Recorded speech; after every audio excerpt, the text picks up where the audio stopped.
Bismillah, wassalatu wassalamu ala rasulillah wa ala alihi wa sahbihi wa mawala wa la hawla wa la quwwata illa billah. Para jemaah yang kula muliakan pada pagi hari ini, marilah kita lanjutkan pengajian kita, melanjutkan bab selanjutnya pada pengajian tanggal 5 Februari 2023 ini pada bab dua hal yang lebih buruk melebihi apapun di dunia ini. Bismillah wassalamillah warahmatullahi wabarakatuh bisyafaati Rasulullah sallallahu alaihi wasallam.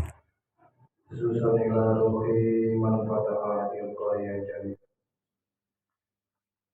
Wali walidayna warhamhuma kama rabbayana shighara, khususan ila ruhi musannifu hadzal kitab Nasaihul Ibad Sirna bi'al-Batani hajatina wa hajatikum min kharijid dunya wal akhirah ya hajatilo panjenengan sedaya diparingi hajati kabul kalian Allah Subhanahu wa taala, diparingi lancar rezekine, paring rezeki ingkang limpah ruah barakah selamat mulia bahagia dunia akhirat bersama keluarga kita dan keturunan kita semuanya. Al-Fatihah.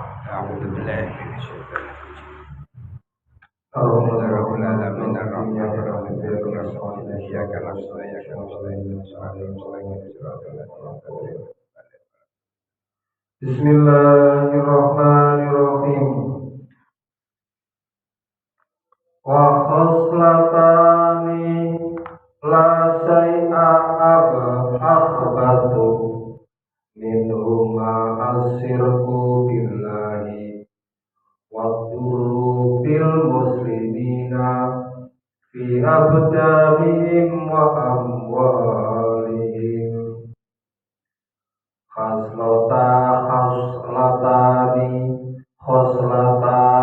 utawi perkara loro la syai'a iku ora ana suwiji-wiji akhbatu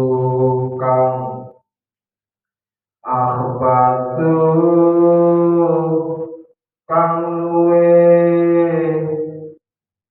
kotor, kang luwe elek min tinimbang khoslatan min saking karone khoslatani asirku suci iku syirik billahi kelawan Allah, nyekutokno billahi kelawan Allah, wa durulan ngani ngoyo gawe bahaya bil muslimina kelawan piro-piro wong Islam fi abdanihim ing dalem piro-piro badane muslimin wa amwalihim lan bandane al muslimin.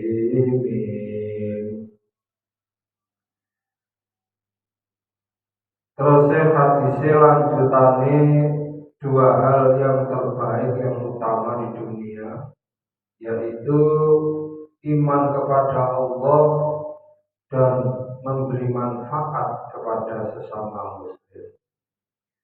Maka dilanjutkan oleh Rasulullah SAW dua hal yang terburuk, yang tidak ada sesuatu yang terburuk di antara yang lain selain dua tersebut.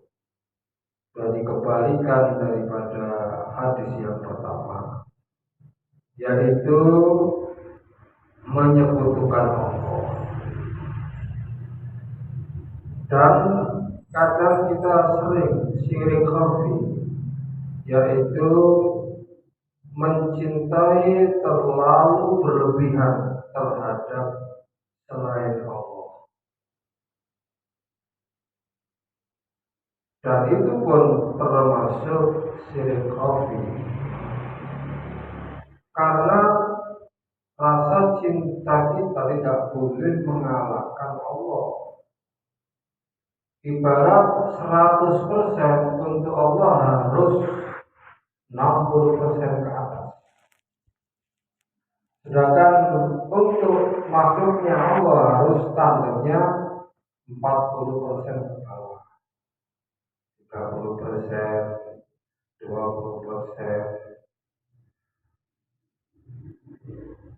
Karena memang kita ini adalah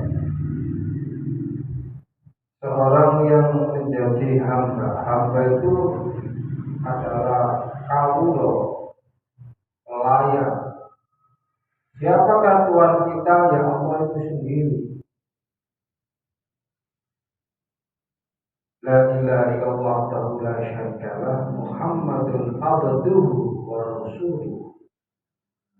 La ilaha illallah, tiada Tuhan selain Allah, wahdahu yang maha satu, la syarikalah, tidak ada sekutu baginya. Muhammadun abduhu wa rasuluh, Muhammad itu adalah hambanya dan utusan. Itu adalah tanda kenabian Rasulullah yang terletak di ketiaknya Rasulullah. La ilaha illallah wahdahu la syarikalah, Muhammadun abduhu wa rasuluh. Jadi kita ini juga termasuk bagian daripada abduhu wa rasuluh. Secara hakikatnya.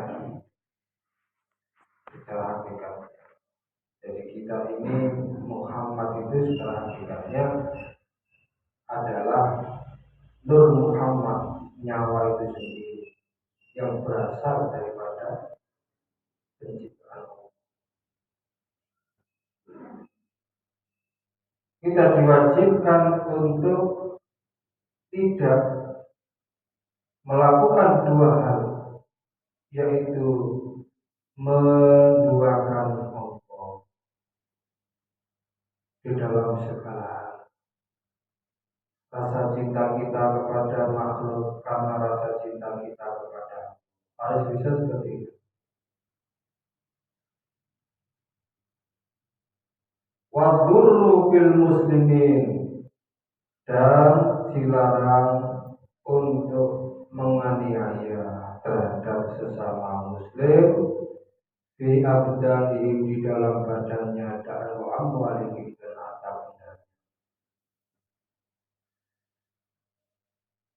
Karena fa inna jami'a awamirillahi, mongko sak temene sekabehane pira-pira perintah Allah Ta'ala iku tarji'u balik apa awamirillah ila khoslataini, mari kang perkara at-ta'zimi, suci iku ngagungaken lillahi ta'ala marang Allah Ta'ala, wasafaqati lan welas di khalqihi marang makhluki Allah.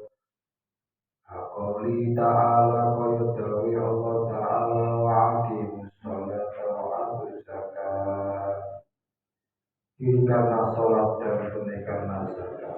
Zakat sebagai bentuk welas kita kepada sesama makhluk. Sholat sebagai bentuk kita ini tidak membutuhkan Allah atau mengagungkan kepada sumber masalah.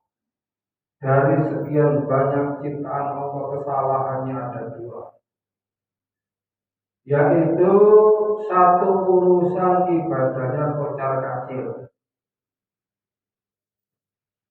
ibadah kepada Allah, mengagungkan kepada Allah, males. Terus betul. Rata-rata males itu adalah pekerjaannya kita. Mulai ada cilik-cilik, ada sekolah di Pakurung mager,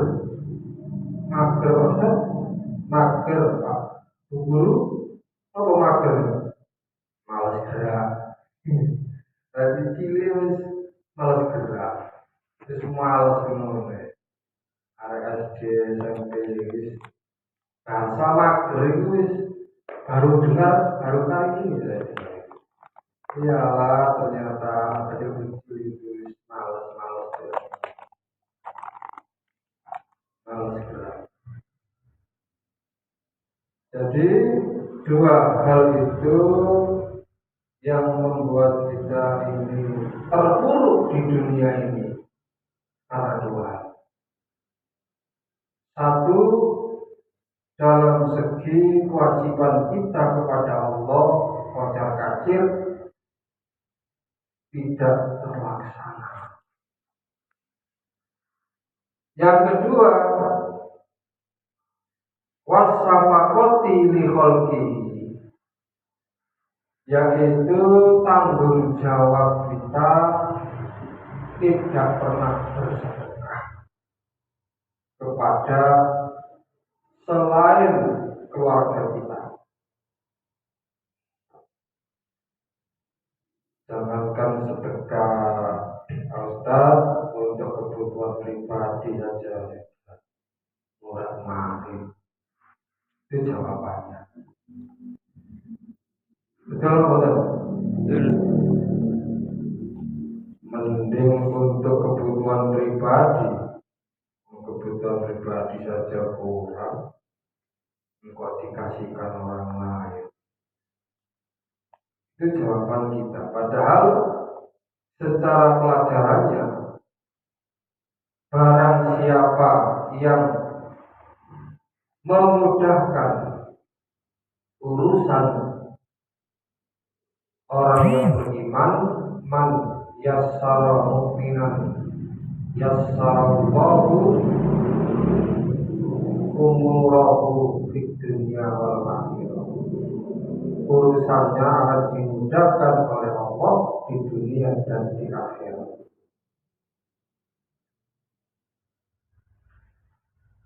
Dan kita tidak merasa dua kesalahan ini terjadi pada diri kita.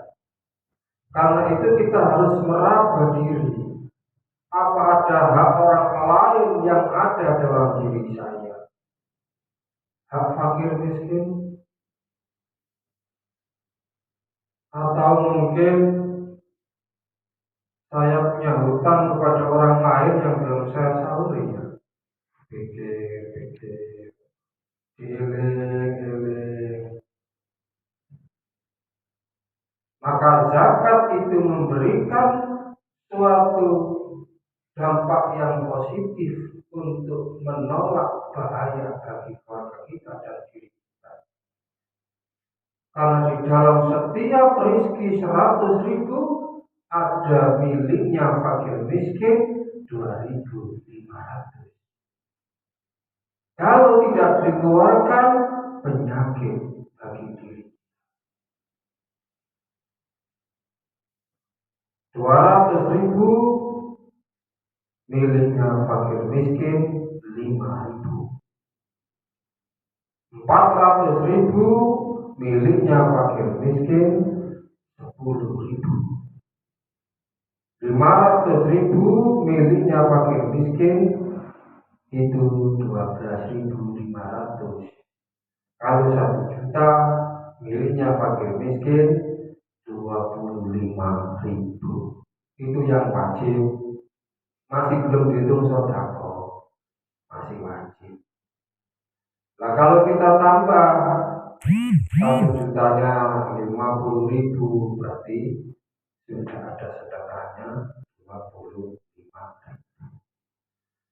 Kalau semua umat Islam itu melakukan zakatnya Pak Ustadz katanya zakat itu harus tahun. Enggak, memang secara fikihnya seperti itu, harus nomor itu setahun. Tetapi kita tidak mungkin bisa kemudian menghitung nikmat kita, apalagi yang bayarannya itu tidak pasti. Kadang dapat, kadang enggak, kadang apa itu satu hari ke pasar dapat 100.000, kadang dapat laba 150, kadang 50, kan nggak jelas. Ngitungnya sulit. Ya pas waktu kita dapat itu saja langsung kita sisihkan 2,5%. Kalau isin ngekno di pojokno dhisik diwadahi apa niku botol celengan ngono wis saulan ditokno wis 2.500 ping saulan nggih kata ping 10 wae wis 20.000. Berarti 2.500 ping saulan ya 30 ya 75. Nah itu dijunjungno mbok rondo kanan kiri omah semua. Mau bagaimana sih supaya mau senang itu beras. Nah itulah yang tidak dipraktekkan kepada diri kita. Padahal itu sumber masalah di situ kata hadis ini, yaitu kita ini tidak merasa bahwasanya kita ini mengambil haknya fakir miskin. Padahal itu rezeki kita sendiri, uang kita sendiri, tapi kata Allah, kamu mencuri haknya orang fakir.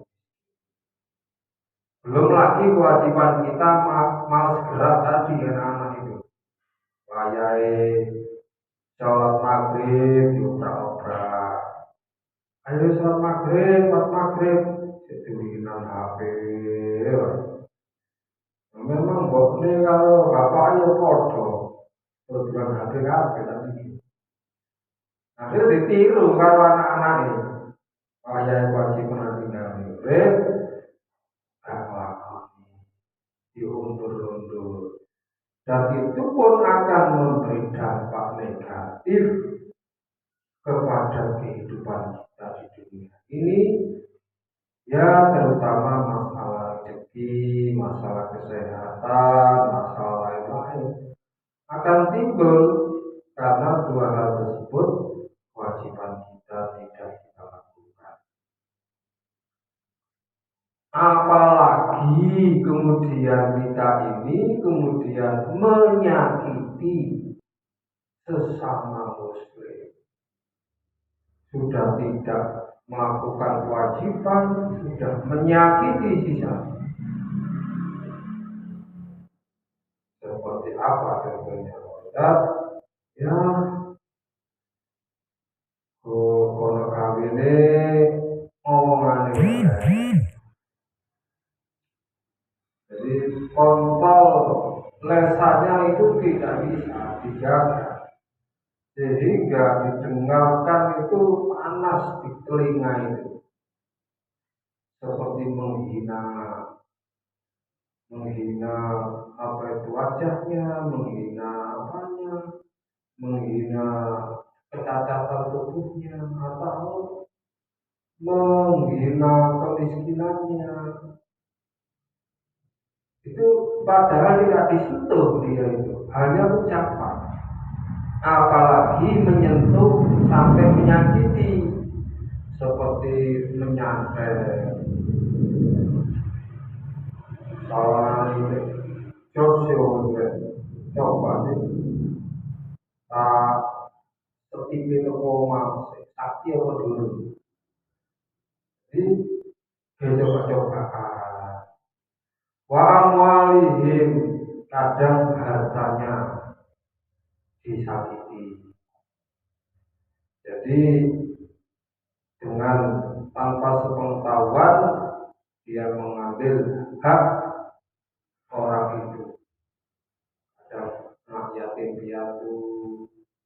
Ketika itu kita tidak merasa mengambil, kata Allah, kamu mengambil haknya fakir miskin.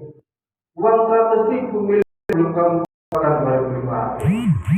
Nah, ini repot lagi. Baik, kita lanjutkan.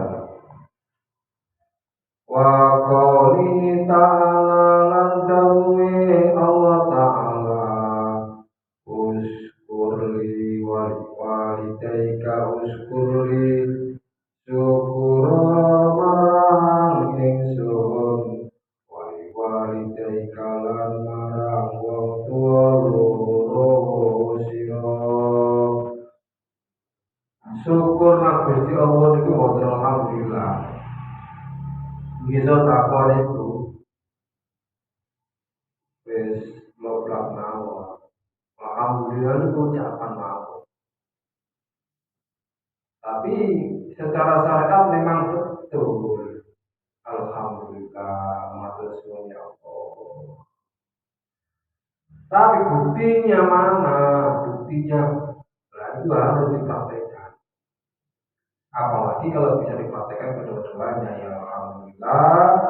Kemudian itunya kewajiban zakatnya dijalankan. Nah itu baru. Apalagi tambah sodako. Nah itu tahu. Wali dan kepada kedua orang tua kami, yaitu dengan cara marahi ibu bapak seminggu pisah, disaloni seketewu, tasabusewu, taselawewu, satu ini. Nek wis mati jalur sepuro boleh diparani kubure ditengahno ben mari sholat niku bentuk syukur. Karena semua yang kita lakukan ini imbas kepada diri kita sendiri. Sebabnya kita itu berbuat baik kepada diri kita sendiri. Kalau jelek sebenarnya kita itu berbuat jelek kepada diri kita sendiri.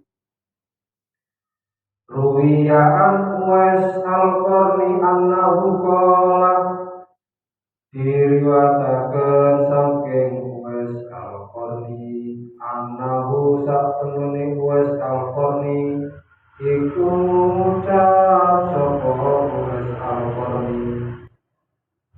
Uwais Al-Qarni niku zamane tabi'in atau sahabat ya, saya lupa. Dia bercerita tentang perjalanan hidupnya. Maratu lewat sapa ingsun fi ba'di siyafati ing dalem setengahe lelono ingsun perjalanan ingsun Ibrahim kelawan ketemu pendeta. Pendeta itu ulamanya orang Buddha apa itu? Orang Kristen ya? Ya, Rohim. Orang Kristen Nasrani.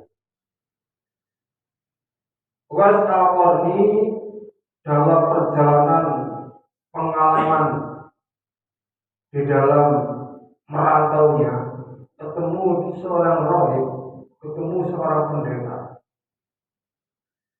Dia bertanya kepada pendeta Nasrani, ya rohibu, rohib pendeta, ma'awalu darajatin, ma'iku opo awalu tawi kawitane derajat yarkoha, kamuka haring derajat sopo al-muridu wong kang ngarepaken akhirat. Kala jawab sopo rohib madolim, yaiku balikaken wong sing dianiaya. Kata pendeta tersebut ketika ditanya oleh Uwais Al-Qarni, wahai pendeta, perkara apa yang bisa membuat derajat kita itu diangkat di sisi Allah Subhanahu wa Ta'ala? Derajat itu beda lebih kali kedudukan kali pangkat. Jadi derajat, kedudukan, pangkat itu artinya berbeda. Kalau derajat niku hubungannya vertikal kepada Allah. Senajan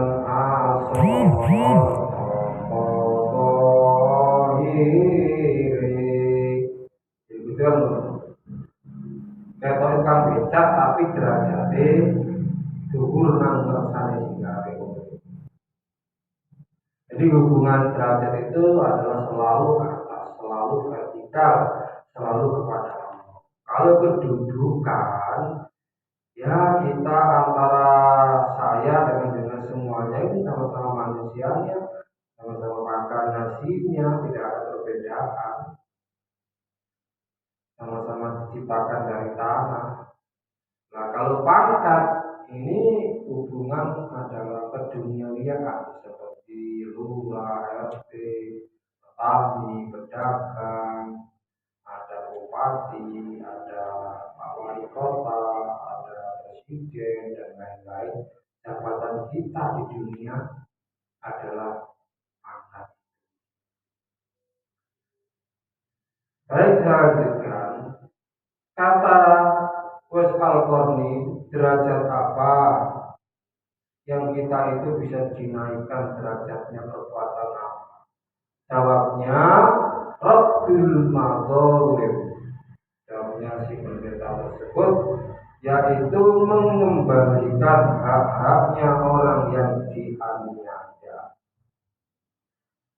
Seperti tadi yang saya ceritakan, kita itu ternyata menyimpan banyak uang fakir miskin atas rezeki yang sudah diberikan oleh Allah kepada kita, dan itu penyakit dan kita tidak terasa. Ibarat kita itu punya ternak ayam 1 juta ayam, diiseni gawangan itu tambah akhir ora bentek gawangan ya ente ayam itu dipangan gawangan. Nah itu penyakitnya ini. Nah kalau kita ini mengeluarkan gawangan itu sama dengan Rabbul Madzalim, sama dengan menolak atau mengembalikan perbuatan orang-orang yang teraniaya. Bisa baik karangan di batai ayu matai kami terjadi akhirnya tapi minta-minta ayam di tanah seperti itu. Jadi banyak yang kita itu tidak tahu dari kesalahan demi kesalahan yang kita lakukan yang menurut Allah itu kesalahan. Makanya kadang yang baik menurut Allah belum tentu baik menurut kita, kadang yang salah menurut kita adalah baik menurut Allah, karena Allah mengetahui segala sesuatu yang terbaik. Ini haram tutur ma'ala nafsi, sesungguhnya aku sudah mengharamkan diriku untuk berbuat kalian. Jadi kebijakannya Allah tidak mungkin salah. Wa sifatul dhahri lan wa sifatul dhahri lan entengno punggung minat tapi ati saking hake wong anak turune Nabi Adam. Wa innahu mongko sak temene kelakuan layas adu iku ora bisa munggalil abdi kedue abdi amalun apa amale walaihi lan iku tetep ing atase abdi tapi atun utawi tanggungan umat lamatun utawa pengani moyo. Dua, yang menurut Rohib sebabnya orang itu naik derajatnya di sisi Allah, yaitu meringankan beban orang lain. Yang pertama tadi adalah mengembalikan haknya orang yang teraniaya, baik negara, Kabupaten Surabaya atau kabupaten manapun maupun kecamatan manapun yang diketok, kalau orang-orang itu banyak yang didolimi, mesti malapetaka. Mesti di negara ini kalau banyak orang yang didolimi, mesti petaka. Itu sudah hukum Allah. Jadi alam itu ibaratnya geram terhadap orang-orang yang didolimi, itu murka. Terlalu banyak orang yang didolimi, maka alam ini akan bergetar dengan sendiri. Dan itu harus kita jauhi. Ojo sampai awak dewi ini dolimi. Kalau bisa membantu orang-orang itu agar bebannya ringan, koyok janda-janda tua, koyok fakir miskin. Walaupun kaki 11.000 nyaman tak ya opo, lah kan duit 10.000. Lah itu sebab apa? Sebab amalnya manusia itu tidak akan bisa naik selama ada beban pada dirinya, yaitu tanggungan hak adami. Makanya di YouTube itu banyak misteri karena yang tayangan dan lain-lain. Karena apa? Karena ada tanggungan beban di dalam hidupnya yang belum terselesaikan. Jangan sampai kita hidup ini masih membawa beban, apalagi menyakiti orang lain. Demikian yang dapat kami sampaikan. Kesimpulannya pada pagi hari ini, satu, ternyata di dalam hidup ini kita itu tidak punya apa-apa dan punya tanggung jawab beban moral terhadap anak fakir miskin, yaitu zakat. Yang ketiga, punya tanggung jawab kepada Allah, yaitu mendekatkan diri kepada Allah. Insya Allah kalau dua hal itu kita lakukan, kita hidupnya tenang, Masya Allah, bahagia dunia dan akhirat. Assalamualaikum